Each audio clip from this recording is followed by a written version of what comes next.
അപ്പോൾ ചില ചെടികൾ വെച്ചാൽ നമ്മുടെ വീട്ടിൽ ഭാഗ്യം വരാൻ സാധ്യതയുണ്ടെന്ന് പറയുന്നത് സത്യമാണല്ലേ? പോകാം വീഡിയോയിലേക്ക്. നമസ്കാരം, എല്ലാം സാധ്യമാണ് എന്ന യൂട്യൂബ് ചാനലിന്റെ പുതിയൊരു വീഡിയോയിലേക്ക് എല്ലാവർക്കും സ്വാഗതം. ഈ ചാനൽ നിങ്ങൾ ആദ്യമായിട്ടാണ് കാണുന്നതെങ്കിൽ എത്രയും വേഗം സബ്സ്ക്രൈബ് ചെയ്യുക.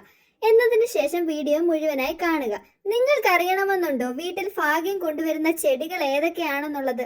അതുമാത്രവുമല്ല, ഈ ചെടികൾ നിങ്ങളുടെ വീട്ടിലുണ്ടോയെന്നും കമന്റ് ബോക്സിൽ മെൻഷൻ ചെയ്യണം കേട്ടോ. അതുമാത്രമല്ല, നിങ്ങൾക്ക് ഏതെങ്കിലും പുതിയ ചെടികൾ അറിയാമെങ്കിൽ അതും നിങ്ങൾക്ക് കമന്റ് ബോക്സിൽ മെൻഷൻ ചെയ്യാവുന്നതാണ്. ഇനി നമുക്ക് നോക്കാം ഏതൊക്കെ ചെടികളാണ് നമുക്ക് വീട്ടിൽ ഭാഗ്യം കൊണ്ടുതരാൻ സാധ്യതയുള്ളതെന്ന്.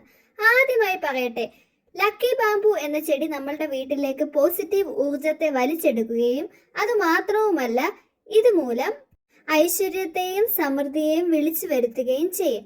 അതുപോലെ തന്നെയാണ് മണി പ്ലാന്റും. മണി പ്ലാന്റ് വീട്ടിൽ വളർത്തുകയാണെങ്കിൽ എല്ലാവിധ ഐശ്വര്യങ്ങളും സമൃദ്ധിയും അതുപോലെ തന്നെ പോസിറ്റീവ് ഊർജത്തെ വലിച്ചെടുക്കാനുള്ള കഴിവുമുള്ളതായി കണക്കാക്കുന്നു. അതേപോലെ തന്നെയുള്ള ഒരു ചെടിയാണ് ശംഖുപുഷ്പം. ശംഖുപുഷ്പം വീട്ടിലുണ്ടെങ്കിൽ സമൃദ്ധിയും എല്ലാവിധ ഐശ്വര്യങ്ങളും വരാൻ സാധ്യതയുണ്ട്. ഇനി നമുക്കൊന്ന് നോക്കിയാലോ ഏതൊക്കെ ചെടികളാണ് നമ്മുടെ വീട്ടിൽ വളർത്താൻ പാടില്ലാത്തതും ഐശ്വര്യത്തിന് ഭംഗം വരുത്തുന്നതുമായിട്ടുള്ള ചെടികളെന്ന്. അങ്ങനെയുള്ള ചെടികൾ ഒത്തിരി ഒന്നുമില്ലെന്ന് തന്നെ പറയാം. എന്നിരുന്നാൽ പോലും ചില കൂട്ടർ ചില ചെടികൾ നമ്മുടെ വീട്ടിൽ വളർത്തുന്നത് നല്ലതല്ല എന്നൊക്കെ പറയുന്നുണ്ട്. ഇതിന്റെ പിന്നിലെ സത്യം എന്താണെന്ന് നമുക്കറിയില്ല. വാസ്തുശാസ്ത്ര പ്രകാരം ചില ചെടികൾ വീട്ടിലേക്ക് ഐശ്വര്യത്തെയും സമൃദ്ധിയെയും അതുപോലെ തന്നെ പോസിറ്റീവ് ഊർജത്തെയും വലിച്ചെടുക്കാനുള്ള കഴിവുള്ളതായി കണക്കാക്കുന്നു. ഇനി നമുക്ക് നോക്കാം ഏത് ചെടിയാണ് നമ്മുടെ വീട്ടിൽ ആവശ്യമില്ലാതെ നിർത്താൻ പാടില്ലാത്തത് എന്ന്.